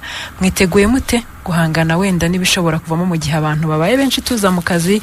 Ubwo ni ukuvuga ngo n'ingendo na kontakite n'abamotari n'ibindi byose biriyongera. Nta mpungenge mwaba mufite yuko icyorezo gishobora kutwigaranzura? Kandi mbona hari uko byari bimeze, mutubwira ko imbere mu gihugu byari bimeze neza. Impungenge ntizabura, ariko impungenge buriya iyo zihari biba bivuga ko abantu biteguye kuba bahangana n'ikibazo cyavuka igihe icyo ari cyo cyose. Mfashe urugero nko ku bikorwa bigiye gufunguka mu minsi iri imbere. Utanze urugero rw'abamotari. Abamotari ni abantu bakora ingendo nyinshi mu gihe gito kandi batwara abantu benshi. Imibare itwereka ko ibihumbi biri hejuru ya 20 mu minota 10 bashobora kuba babavanye ahantu hamwe babajyanye ahandi. Ubigereranyije ni nka stade yuzuye igenda yimuka buri minota 20. Impungenge rero ntizabura utekereje nk'icyo, nk'umuntu uba akora mu bintu by'ibyorezo, uhita ureba ese abantu bazajya bagenda twabakorera iki hagati yabo ngo birinde. Hanyuma ukaba ufite n'ubushobozi bwo kuba wapima ukareba niba nta virusi yaba iri kuzenguruka muri abo bantu. Nicyo cyiciro cya mbere kiduhangayikishije, ariko twariteguye. Nakubwiye ko twatangiye kubapima, ariko abo bazatwara nabo bashobora kubanduza nabo bakanduza abandi. Aho rero hazamo ubushishozi no kuba abantu bafite uburyo bwihuse bwo kubibona no gufata ibyemezo byatuma bidakwirakwira ngo biturenge. Ikindi cyiciro ngira ngo ni intara zigiye kugenderana n'umujyi wa Kigali. Hariya naho twari dufite impungenge mbere ko umujyi wa Kigali ushobora kuba ari wo gukora ubushakashatsi bugera kuri 5 mu gihe cy'amezi 2, bwihuta cyane, aho buri gihe iyo ibyemezo bigiye gufatwa bareba ngo ubu iki gihe tugiye kugeramo. Urugero ku itariki ya mbere y'ukwezi kwa 6 hari byavuzwe ko bizafungurwa, harimo n'izo ngendo hagati y'intara. Ese byifashe bite? Ubu dufite ikipe ziri gufata ibipimo ahantu hatandukanye kugira ngo tugaragarize abafata ibyemezo ubuyobozi bw'igihugu cyacu ko ibyo bagiye gukora bishingiye ku mibare yizewe. Kandi biramutse bibaye ko imibare ihinduka, ko buri munsi ushobora guhinduka, n'ibyemezo nabyo bishobora guhinduka ku nyungu za twese. Ikindi, hari icyiciro ngira ngo hari kivugwa cyane cy'abatwara moto, nabo turi kubafatira ibipimo kugira ngo turebe yuko nibasubira mu muhanda, kuko batwara abantu benshi b'ingeri zose, baba bo ubwabo, hatarimo ababa barahuye n'ubu burwayi. Abenshi muri bo tumaze kubapima, ndetse nabo batwara tuzakomeza n'ingendo nizitangira. Abo batwaye nabo tujye dufata mu buryo bwo gutomboza, dupime, kuko burya biragoye kugira ngo upime abantu nk'ibihumbi 2,000 utomboje ngo uremo n'umurwayi biramutse hari uburwayi buhari bwinshi. Nubwo bushakashatsi rero butwereka n'iki gikwiye gukorwa, kandi abantu bakaba biteguye yuko icyo twabona giteye impungenge cyafatwaho icyemezo, abantu bakacyakira nk'icyemezo gifitiye abantu bose akamaro. Mukanya tunaganira mukomeje mugaragaza abantu binjira mu gihugu cyangwa se n'ababa bakurikiranwa mu gihe runaka kugira ngo harebwe niba batanduye. Mu minsi ishize mwatangaje ko abantu bazajya bajya gukurikiranwa cyangwa kwitabwaho ku bijyanye no kureba niba batarwaye iki cyorezo, ko bazajya birwariza bijyanye n'imibereho, bijyanye n'amafunguro, ariko wenda imiti muraborohereza. Mbere byose byarakorwaga bigakorwa na leta, uyu munsi kubera icyabayeho izo mpinduka byatewe n'iki? Buriya impinduka zose ziba zishingiye aho ibintu biba bigeze, ndetse hanarebwa ibindi byihutirwa byo gushyiramo imbaraga. Si nicyo gusa cyahindutse, ndetse n'iminsi abantu bamara aho bakurikiranwa nabyo byarahindutse, iyo mwarabibonye. Byose rero byashingiye ku mibare n'aho twari tugeze. Urebye abantu bashyirwaga aho hantu bakurikiranwa, njye nanga kwita mu kato cyane, kuko hari igihe umuntu agira ngo hari ikibazo yagize gitumye bamushyira ahantu runaka. Ni ku nyungu ze, ni kubw'ubuzima bwawe, nabo kuba wakwanduza ubwo burwayi buramutse buhari. Leta rero y'u Rwanda yashyize imbaraga nyinshi muri ibyo bikorwa. Binjiye bose kuva mu mezi 2 ashize, bagafashwa ibintu byose bishoboka. Ariko burya hari igihe kigera umuntu nawe agashyiramo uruhare rwe, ahubwo ubwo bushobozi bugashyirwa mu bindi, nko kongera imbaraga zo gupima, kuko niho usanga tubona nabo bafite uburwayi. Iminsi yo kurikiranwa yari 14, ikaba igeze kuri 7, ariko hongeweho gupimwa inshuro 2. Ubwo icyo giciro cyo gupimwa ntabwo cyishyuzwa wa muntu uri ukurikiranwa, ahubwo leta irakomeza ikongera izo mbaraga mu gupima. Mu by'ukuri ni nko gushyira imbaraga ahakenewe cyane, hanyuma abantu nabo bagashyiramo uruhare rwabo. Nta gitangaza kirimo, kandi n'ibiciro byaganiweho ku buryo buri wese ahitamo ibimunogeye. Gusa abakurikiranwa bitewe nuko bashobora kuba bahuye n'ufite coronavirus, yongera ngo byarasobanutse yuko bo n'ubundi tuzakomeza gahunda nk'uko yari isanzwe. Murakoze cyane kuba dukurikiye. Tubabwire ko turi mu kiganiro Ubyumvute kuri Keti Radio, aho turimo tuganira n'umutumirwa wacu w'uyu munsi, akaba ari Dr. Sabin Nsanzimana, ni umuyobozi mukuru wa RBC. Hanyuma arimo aragenda dusobanurira cyangwa se duha amakuru atandukanye ku byo twibaza ku bijyanye na coronavirus. Nyuma y'iminsi 40 iki cyorezo tukibonye hano iwacu, cyangwa tubonye umuntu wa mbere, tubwiye ko hari umuntu wa mbere ufite iki cyorezo. Hanyuma ariko kandi nanone twagenda tunareba byinshi abantu bagarukaho cyangwa bibazaho. Muti rero hari ibyo yahindutse bitandukanye, kandi n'abantu kuba bashobora kugenda bakagira ibyo bifasha nabyo ntabwo ari bibi, ni ku neza yabo.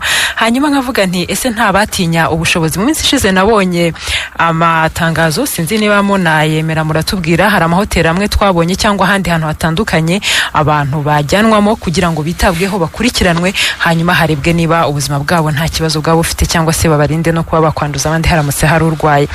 Biriya bintu nibyo, biriya biciro ni kuri bimeze, ni ibyanyu cyangwa ni ibihuha? Ntitunabyita ibiciro byacu. Hari ibiciro byaganiriweho, nibyo. icya mbere cyagendeweho no kugira ngo habeho koroherezanya hagati y'abazakoresha ziriya serivisi ndetse na ba nyir'amahoteli yemeye gukora kariya kazi, kuko ntabwo ari akazi koroshye. Haba harimo gukurikirana abantu ko binjira, hari uburyo hashyirwamo ibyiciro, ahitwa icyatsi kibisi, ahitwa umutuku, bitewe n'aho abantu binjirira n'uburyo abashinzwe ko abantu batandura uburwayi baba barabigennye. Biriya biciro rero ni ibifasha abantu bazakoresha ariya mahoteli ndetse na biriya bigo bizanyuramo abantu bakurikiranwa, kugira ngo bitababera imbogamizi, ariko buri wese anahitemo icyiciro akwiye, abona kimukwiriye bitewe n'ubushobozi afite. Rero ntabwo ari ibiciro byacu, ntabwo ari ibiciro by'ubuvuzi, kuko ibyacu twitaho cyane ni imiti, twita ku bipimo byo kwa muganga, ariko ko ari nko guhuza abafite hoteli n'abazazikoresha, kuko ubundi biriya biciro si kuriya byagakwiye kuba bingana hagendewe ku by'abantu barimo bazakorerwa. Iyo murebye mubona nta bantu bashobora gutinya mikoro akavuga ati n'ubundi sinishoboreye, reka ne kugira icyo ntangaza? Tuzi ko hari abantu binjira mu gihugu mu buryo buzwi nk'uko mwabisobanuye, bava hanze bashaka gutaha iwabo, ariko tuzi ko hari n'inzira zizwi ku mazina ya panya kandi abantu banyuramo bakazikoresha. Uyu munsi gutanga amakuru ntibishobora kugorana mu gihe umuntu avuga ati none se nimvuga mama cyangwa umwana wanjye akasubira akajya hariya hantu, ko nabonye ibiciro biri make ari 12 ku munsi, amenshi ari 50, wenda hari n'ibirenze. Nta mpungenge mufite ko hari abantu batazatanga amakuru uko bikwiye? Nta mpungenge dufite, kuko niba mwarabisomye neza, hari n'aho asobanuye yuko udafite ubushobozi, abadafite ubushobozi nabo bazitabwaho, bazafashwa nk'uko n'ubundi bisanzwe bikorwa. Iyo rero ntabwo yagakwiye kuba imbogamizi, kandi hari ahantu hateganijwe abantu bakora ubwo bushishozi, bakareba bashobora kuba bafite imbogamizi zo kwishyura biriya biciro, bakaba bafashwa, ndetse na wa wundi wari kuza adafite amakuru ahagije akaba yabona aho abibariza. Ni nayo mpamvu byashyizwe ahagaragara, ngo bye kuba ubwiru cyangwa ngo umuntu avuga ati ubwo ngiyewe bitari hariya reka nca amafaranga ya naya n'unda ya naya. Byari mu kwirinda izo mbogamizi zose. Gusa kugeza ubu ngubu ntabwo turabona umuntu uvuga ati byananiye kwishyura izi serivisi, nabuze umfasha, kuko byanateganyijwe ko abo ngabo badafite ubushobozi bazafashwa.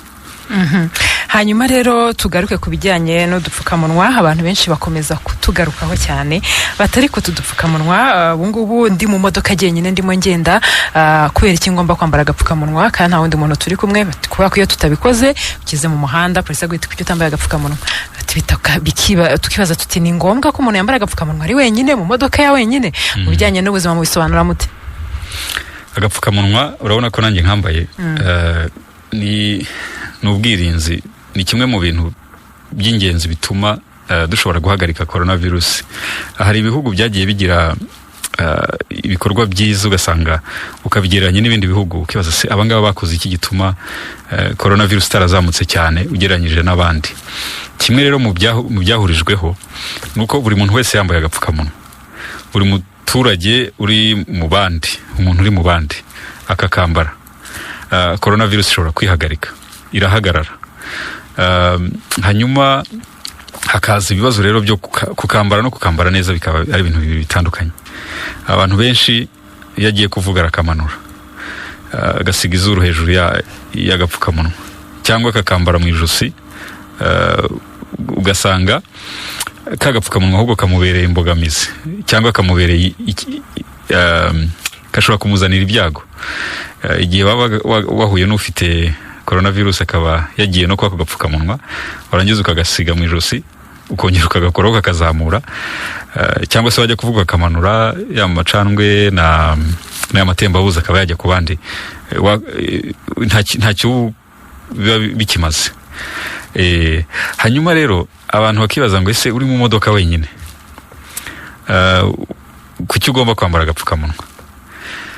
Nanjye nabyibajijeho, ariko nza gutekereza ngo wakugira umuntu ushinzwe gukurikirana ayo ko amategeko yubahirizwa, uri ku muhanda, uri umupolisi cyangwa urundi muyobozi, umuntu uvuye aha twicaye agiye kuri rompwe hano mu mujyi atwaye imodoka yambaye agapfukamunwa, nagera hari urabwirwa n'iki ko ari bukambare cyangwa atanagafite. Ese nagera yarongera akamanura yongera akazamure, bimwe twavuga byo kugakorakora. Imbogamizi ya kabiri kaba ari iyo ngiyo. Ese uwo muntu utakambaye kuko ari wenyine azakambara kuko ari kumwe n'abandi? Ubwo hazamo n'umuco noneho ukumva ko agapfukamunwa kari ku nyungu zawe. Hakaba n'ikindi cya gatatu tuzabona kandi kirimo umusaruro mwiza, agapfukamunwa kazatuma twirinda n'izindi ndwara zitari coronavirus. Maze iminsi mbibona no ku mibare yacu dufite, hari indwara nk'ibicurane byaragabanutse, abantu usigaye ubonana ibicurane ntabwo ari benshi nka mbere. Ariko mbere kubyanduzanya byari bagira ngo byari byemewe. Ufite ibicurane rwose akaza kanabaramutsa ukabona afite nka gahunda yo ntacyo bitwaye kuba wahita ubyanduza undi. Ariko iyi nayo ni virusi nayo itera ibicurane. Agapfukamunwa karayiturinda. Uri mu modoka ariko urugendo ukora ni metero zingahe? Iminota 3-5, ugenda harehare wenda iminota 10. Ko wakwambara agapfukamunwa iminota 10 ugakomezanya mu bindi, gisimbona ko byagakwiye kuba ikibazo cyaducisha ku ruhande cy'ingenzi katumariye. Tugaruke rero ku bantu bibaza bati ariko ubundi agapfukamunwa ku bantu bakambara, hari mu bujyanye n'ubuvuzi hari ibyo kaba gatera nka allergie cyangwa iki, hari ngo abatwambara ntibabashe guhumeka, hari abatwambara bagahera umwuka. Munaduhurize no ku abantu basanzwe bafite n'uburwayi wenda bwa asima cyangwa se amasinezite n'ibindi nk'ibyo, abo bantu hari icyo dupfukamunwa dushobora kubatwara. Ese uyu munsi hari abo kaba karagaragaye uko gatera ibibazo wenda indwara cyangwa se n'ibindi byangiza ubuhumekero? Hari abantu bashobora kuba bafite uburwayi busaba yuko agapfukamunwa yambara kaba kihariye, cyangwa se akakambara mu gihe runaka ntigatinde. Abo ngabo kenshi baba basanzwe n'ubundi bivuza izo ndwara, ni nabake cyane. Ariko ntitwanatinda kuri icyo cyiciro kuko nawe ntiwatuma ntikagutera uburwayi ngo ugume ukambaye bigaragara urajya kwivuza, cyangwa se n'ubwo bushobozi bwo kuba wabona akisumbuyeho bushobora kuba budahari. Ariko icyo nasobanura ni uko agapfukamunwa kakozwe gakorerwaho ubushakashatsi, bigaragara yuko kukambara bitakakubujije guhumeka. Ariko ugafashe ukagakora mu buryo butemewe butanakwiriye, tuvuge nk'agapfukamunwa gakoze muri niro, gashobora kugutera ibibazo kuko karashyuha kakagarura umwuka kuri wowe. Kagomba rero kuba gakozwe mu buryo, mu mwenda, mu gitambaro cyabugenewe. Ari nayo mpamvu hashyizweho ibigo cyangwa se abantu bemerewe gukora udupfukamunwa. Waba rero yagize ikibazo kubera agapfukamunwa yarakikoreye cyangwa yaragakoze mu buryo budasobanutse, wowe birashoboka. Ari nayo mpamvu kagomba kwitabwaho hakanasukurwa. Ariko ubushakashatsi bwakozwe burahagije yuko umuntu wese yakambara arengeje imyaka 2 kandi kamugireho ikibazo. Hanyuma dukomeza rero n'ikiganiro cyacu, twerekeze noneho ku bantu barwaye uyu munsi. Iyo mubonye nk'umuntu ufite coronavirus mu rugo, mu minsi yashize twabonaga urugo rwose ruhita rujya gusuzumwa rukitabwaho. Nkavuga nti iyo agezeyo akasuzumwa bigenda gute? Ese arimenya ahubwo nyine bise biguhuriza na byandi byo kuvuga ngo mu buvuzi muri no minsi hari ibyo nawe agomba kugira icyo akora mu mibereho. Iyo avuye mu rugo rwe wenda n'umuryango we bitewe n'icyabiteye kuhava bakajya kwitabwaho kwa muganga, bigenda gutashaka umuntu umusigarira inyuma, mufite ukuntu mukorana n'inzego, umutekano w'ibyabumera uti? Nibyo, hari igihe twasangaga nk'urugo rwose umwe mu bagize umuryango yaranduje bagenzi be, bikaba ngombwa ko bose bakurikiranwa. Twavuga twarabiteganyije rero ko igihe bose bagiye kuvurwa, urwo rugo umutekano warwo nabo tuwitaho, tugakorana n'inzego z'ibanze ziraho uwo muntu yaratuye cyangwa se imiryango yabo, kugira ngo ikomeze gusigasira ubusugire bw'urwo rugo. igihe abagize umuryango babaga bose baragiye kuvurwa. Byabayeho inshuro zitari nyinshi, ariko nta na hamwe habaye ikibazo cy'uko ibyabo bitasigasiwe. Ikindi umuntu aba yifuza, iyo umuryango uri hamwe, ntabwo tuvura virusi gusa, tuvura umuntu wuzuye wese, tukanavura n'umuryango n'abamuri hafi.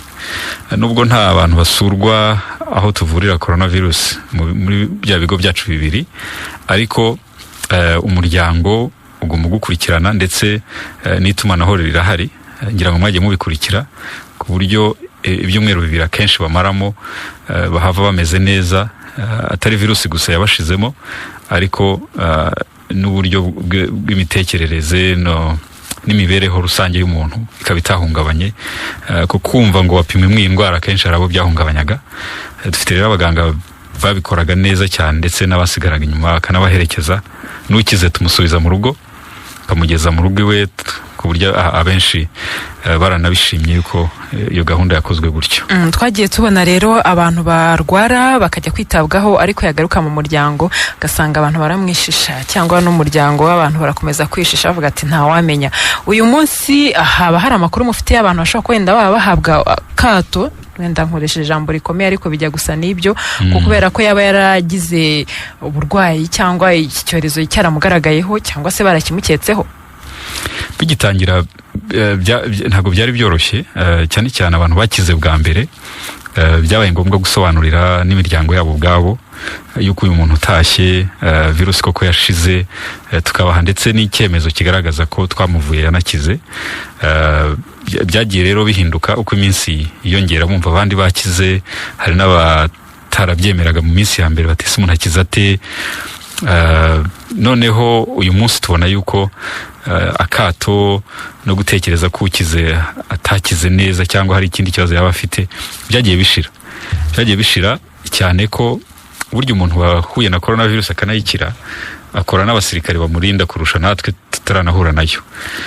Ahubwo ukavuga uti bariya bantu ahubwo hari intambwe bateye y'ubwirinzi mu mubiri wabo. Hari naho mu bindi bihugu natwe turi kubitegura, batangiye kuvuza abantu, abasirikare umuntu yakoze wigeze guhura na coronavirus.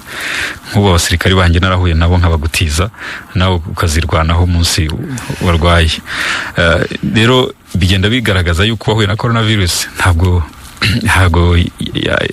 yagize umubiri we ntiwangiritse, nta bintu byinshi yahuye nabyo. Niyo mahirwe tugifite kugeza ubu. Hanyuma yatashye ubuzima burakomeza, kuko virusi yarinjiye, umubiri urahangana nayo, irakira irashira. Tukamupima inshuro ebyiri, kandi igipimo dukora ni igipimo kigera ku turemangingo, kugira ngo kiriya gipimo kibeshye yuko wahuye n'iyo virusi cyangwa wayikize inshuro ebyiri, kikwibeshyaho cyaba gisa n'igitangaza. Ni igipimo ubundi kidakunda gukoreshwa cyane, kinahenze, ariko uyu munsi leta y'u Rwanda yagishyizemo ubushobozi. Bipimo tumaze gukora ni byinshi cyane, ibihumbi za 100, kandi kugeza ubu abantu bose babikorerwa nta n'ikiguzi nk'uko twigeze kubivuga. Hanyuma rero umuntu warwaye coronavirus ashobora kongera kuyirwara, ese yaba we cyangwa nabo bari kumwe, ni iki bakwiye kwitwararika cyangwa ni iki bakwiye kwitaho cyane? Umuntu wahuye ugeze kugira coronavirus ashobora kongera kuyirwara, ariko igitandukanye nuko ashobora kuyirwara ntimuzahaze nk'uko mbere byagenze. Gusa we umugereranyije n'undi utarahuye nayo mbere, uburyo bahura nayo buba buratandukanye, bishingiye kuri bya bindi navuze yuko abasirikare b'umubiri baturinda indwara. Ubundi ihuye n'indwara umubiri ugerageza kwirwanaho, nicyo kintu cya mbere Imana yaduhaye. Iyo rero umubiri wirwanaho ku kintu wigeze kubona, biroroha gukora abasirikare bagenewe kurwanya urwo rugamba. Ari nacyo kibazo indwara zimwe na zimwe duhura nazo, hari igihe nka virusi cyangwa mikrobe runaka yinjira mu mubiri, abasirikare barinda umubiri bakaza mu bintu nakwita nk'akavuyo hagati yabo, bagahangana. Mu buvuzi ibyo birazwi cyane, ugasanga umuntu ararembye, atari ya ndwara imurembesheje, ahubwo ari abamurinda hagati yabo bamaranye. Nibyo bikunda kubaho no kuri coronavirus, bibaho iyo umuntu akirwara. Noneho rero kuri wundi wigeze kuyirwara akayikira, kwa guhangana kw'abasirikare b'umubiri hagati yabo mu kavuyo ntibibaho, kuko baba bazi ikintu kigeze kuhagera, noneho n'abasirikare bazwi bashinzwe kurwana n'iyo virusi akaba aribo baza guhangana nayo, aho kugira ngo haze n'abandi batanagenewe n'urwo rugamba baze mu kwivanga muri uko kurinda umubiri. Ni nacyo tubona rero no ku ndwara zindi. Buriya n'urukingo nicyo kiba kigamijwe. Iyo baguteye urukingo baba bagira ngo umubiri ukora abasirikare bazarwanya igisa n'iyo ndwara baguteye, akenshi iyo virusi nta nubwo iba ari nzima cyangwa iyo microbe. Muri make ni uko nguko bimeze. Uwahuye na corona virus ashobora kongera guhura nayo, ariko umubiri we wagize amahirwe yo gukora abasirikare b'ubwirinzi ushobora kumurinda cyane kurusha utarigeze ahura nayo. Hanyuma rero uyu munsi hari abantu bavuga ko iyo umuntu yambaye agapfukamunwa ngo umwuka ahumeka ari wa wundi asohoye, mu yandi magambo nta oxygen abona, ngo ahubwo akomeza ahumeka umwuka wanduye. Byaba ari byo? Bigenda bite? Ntabwo ari byo.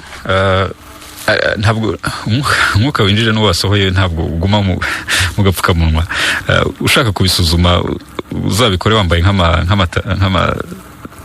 amataratara, urebe uyegereje, urebe mu kanya ukuntu ahita ikirahuri gihita gihuma.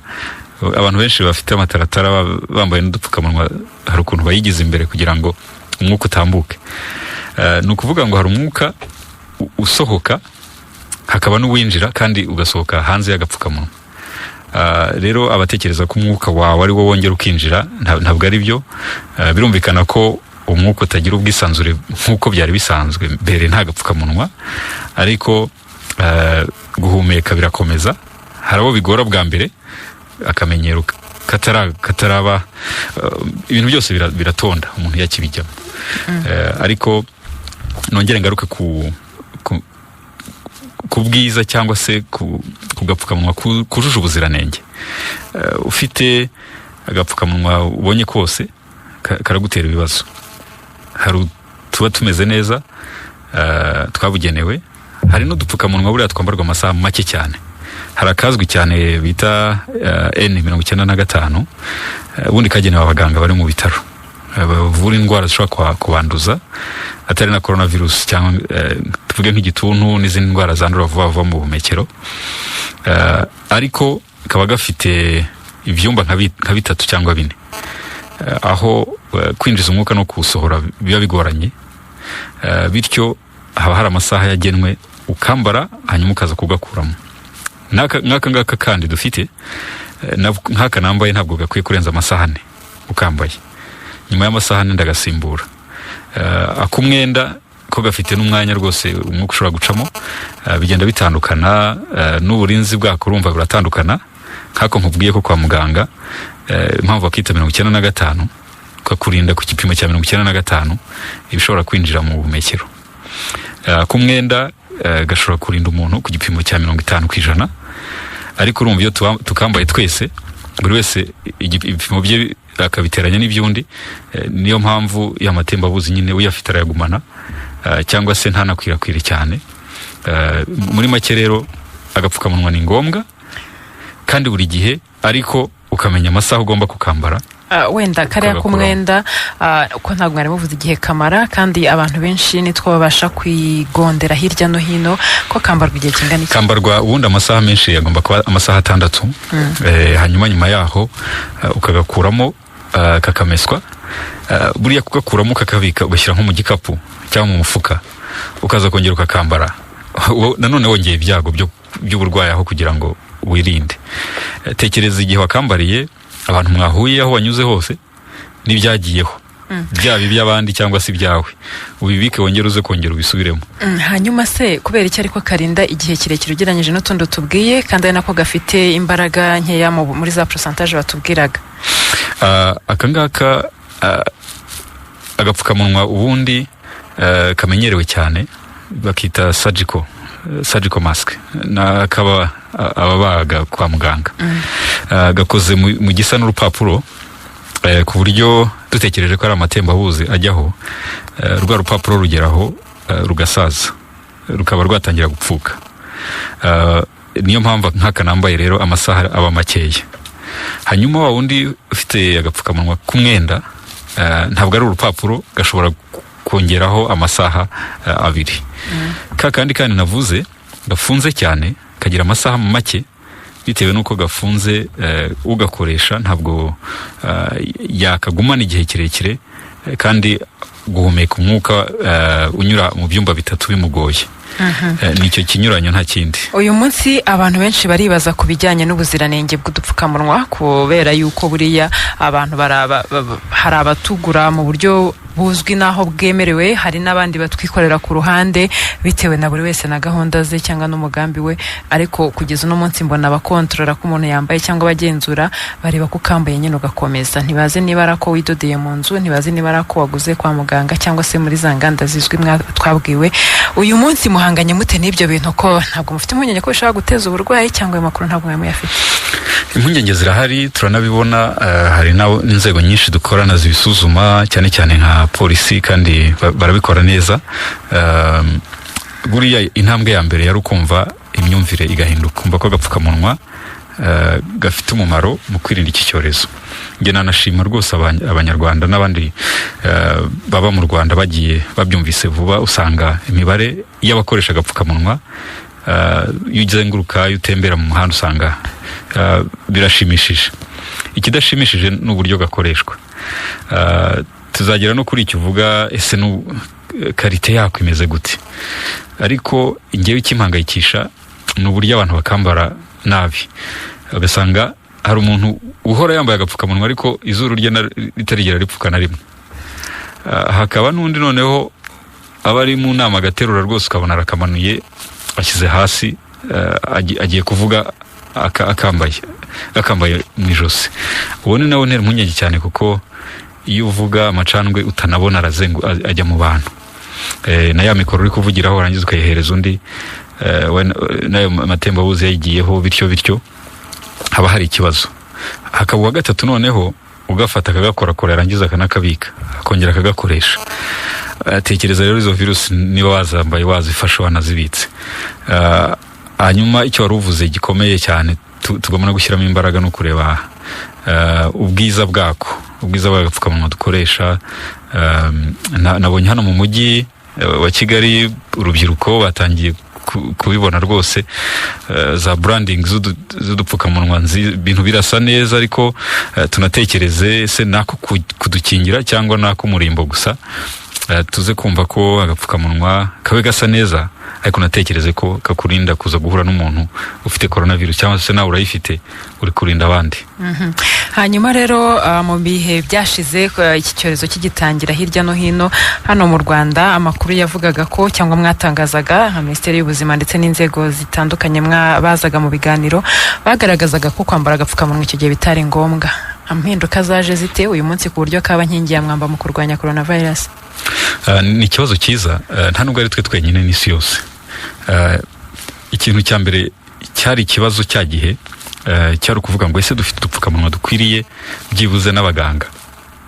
Ntatwe twari dufite, nta n'undi wari udufite duhagije mu bihugu ibyo ari byo byose byateye imbere.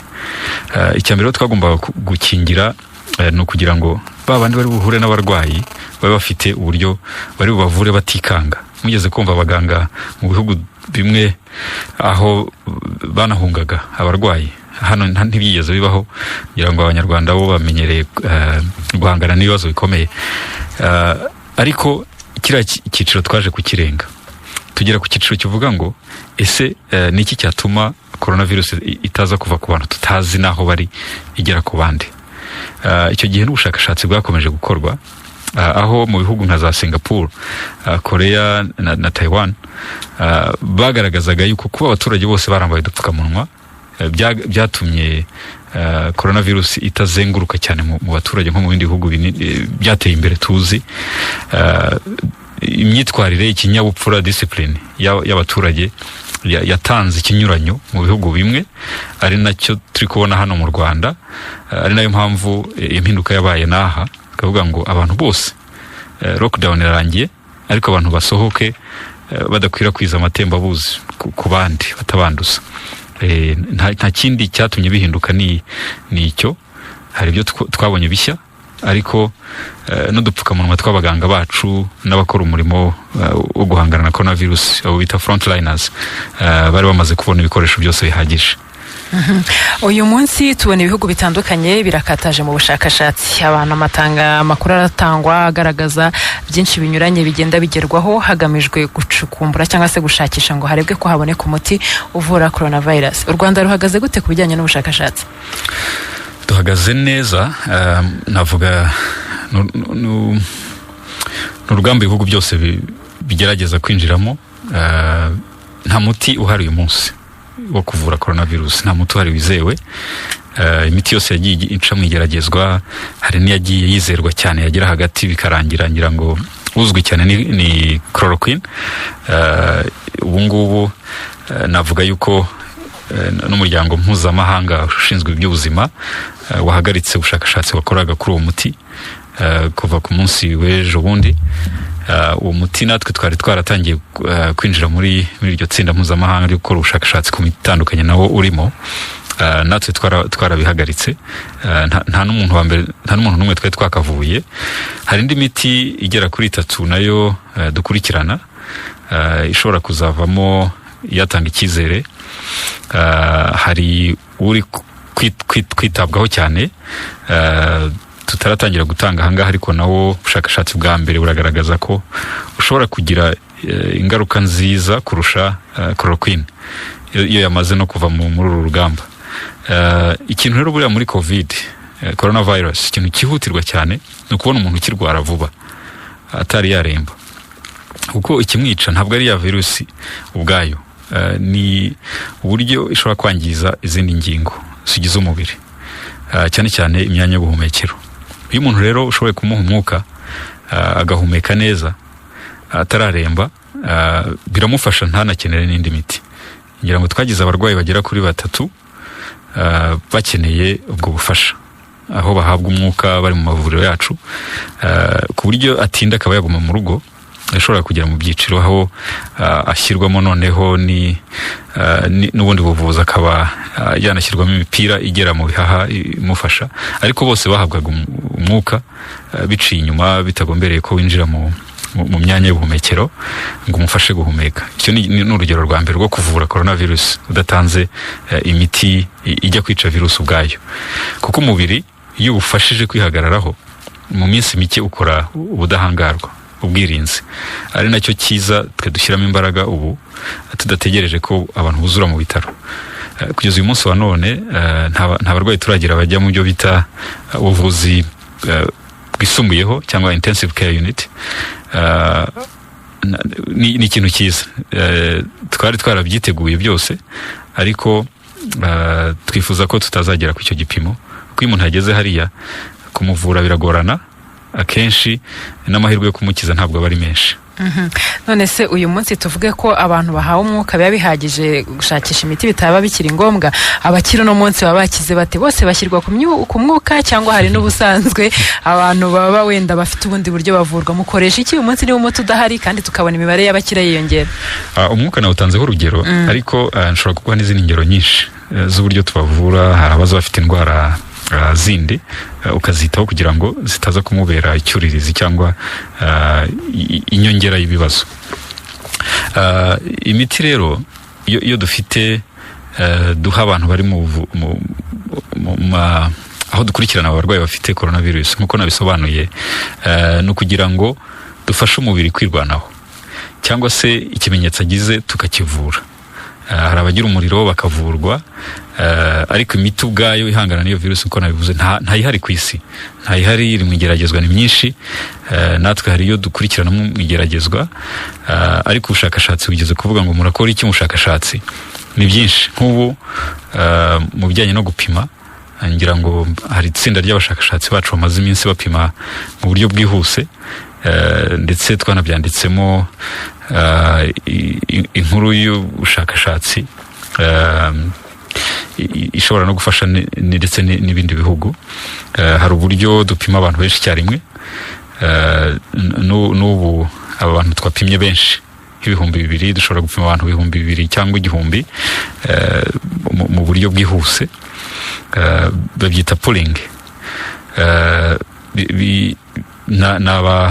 n'abashakashatsi muri laboratoire yacu bicaye barabireba basanga birakunda, tujya inama tubikorana n'abandi bo mu bindi bihugu tubereka uko tubikora, hanyuma turafatanya.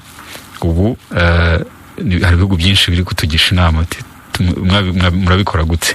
Icyo gihe rero wandika iyo nkuru y'ubushakashatsi, abandi bakazayireba, igasohoka ikaba yakwinjira mu ruhando rw'ibyo abandi bakora. Urwo ni urugero rumwe. Hari n'irindi tsinda riri gukora uburyo bwo gupima dukoresheje ibipimo twikoreye iwacu, nabyo biri gukorwa. Ni byinshi, turakurikirana abarwayi bakize ngo turebe ubudahangarwa bakoze uko bungana n'ubwoko bwabwo, abasirikare b'umubiri bagiye bakora umubiri wakoze uko bumeze, ndetse na virusi ubwayo turi kuyiga ngo turebe niba iyo dufite itandukanye n'iri muri Aziya cyangwa iri muri Amerika. Rero ni amatsinda menshi arabikurikirana. Uyu munsi hari abantu bari mu mirimo n'ubundi, hari abari barayigumyemo batigeze bajya muri kiriya gihe cyaguma mu rugo, hari abandi baje nyuma bitewe n'uko hagiye habamo koroshya mu bikorwa bitandukanye, ndetse yewe turanitegura kwakira abandi mu minsi iri imbere bazaba bavuye mu rugo bakaza nabo mu mirimo. Hari ibihugu twagiye tubona iyo horoshywaga ingamba uburwayi bwariyongeraga. Mwiteguye mute guhangana wenda n'ibishobora kuvamo mu gihe abantu babaye benshi tuza mu kazi? Ubwo ni ukuvuga ngo n'ingendo na kontakite n'abamotari n'ibindi byose biriyongera. Nta mpungenge mwaba mufite yuko icyorezo gishobora kutwigaranzura? Kandi mbona hari uko byari bimeze, mutubwira ko imbere mu gihugu byari bimeze neza. Impungenge ntizabura, ariko impungenge buriya iyo zihari biba bivuga ko abantu biteguye kuba bahangana n'ikibazo cyavuka igihe icyo ari cyo cyose. Mfashe urugero nko ku bikorwa bigiye gufunguka mu minsi iri imbere. Utanze urugero rw'abamotari. Abamotari ni abantu bakora ingendo nyinshi mu gihe gito kandi batwara abantu benshi. Imibare itwereka ko ibihumbi biri hejuru ya 20 mu minota 10 bashobora kuba babavanye ahantu hamwe babajyanye ahandi. Ubigereranyije ni nka stade yuzuye igenda yimuka buri minota 20. Impungenge rero ntizabura utekereje nk'icyo, nk'umuntu uba akora mu bintu by'ibyorezo, uhita ureba ese abantu bazajya bagenda twabakorera iki hagati yabo ngo birinde, hanyuma ukaba ufite n'ubushobozi bwo kuba wapima ukareba niba nta virusi yaba iri kuzenguruka muri abo bantu. Nicyo cyiciro cya mbere kiduhangayikishije, ariko twariteguye. Nakubwiye ko twatangiye kubapima, ariko abo bazatwara nabo bashobora kubanduza nabo bakanduza abandi. Aho rero hazamo ubushishozi no kuba abantu bafite uburyo bwihuse bwo kubibona no gufata ibyemezo byatuma bidakwirakwira ngo biturenge. Ikindi cyiciro ngira ngo ni intara zigiye kugenderana n'umujyi wa Kigali.